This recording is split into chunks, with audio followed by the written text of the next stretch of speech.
वो मैं ये कह रहा था कि अगर आपने हमारा चैनल अभी तक सब्सक्राइब नहीं करा तो अब भी कर दो, नहीं तो बड़ा पछताओगे, बड़ा पछताओगे। सया धीरे धीरे, सया धीरे धीरे, राजा धीरे धीरे करो धीरे, पिया धीरे धीरे करो धीरे। DJ Vikas, DJ Vikas, SK music recording studio Saharsa. रक्त में है गई मुन्ना के करबहो, लाला सहाज पूरा हम करबहो। सया धीरे धीरे करो धीरे, राजा धीरे धीरे करो धीरे, पिया धीरे धीरे करो धीरे। रक्त में है गई मुन्ना के करबहो, लाला सहाज पूरा हम करबहो।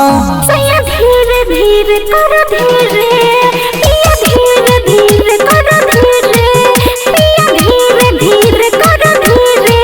ओए माँ सया धीरे धीरे, सया धीरे धीरे, डीजे विकास धीरे धीरे करो धीरे, पिया धीरे धीरे करो धीरे। सीतामढ़ी, सीतामढ़ी,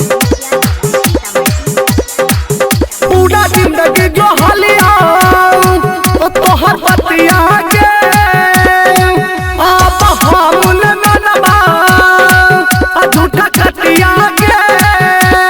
प्लीज बाबू मान जाओ ना। अमुड हमर हो जे पागल बही, अमुड हमर हो जे पागल बही।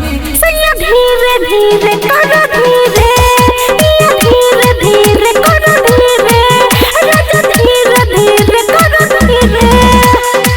सया धीरे धीरे, सया धीरे धीरे, डीजे विकास धीरे धीरे करो धीरे, पिया धीरे धीरे करो धीरे।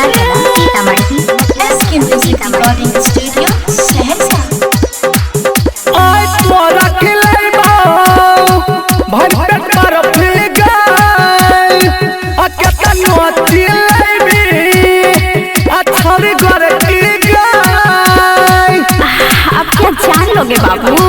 अल्लाह दिल खुश तोरा नहीं छोड़ता हूँ, रमन सहानी पूरा मजा लुटता हूँ। सया धीरे धीरे करो धीरे, हम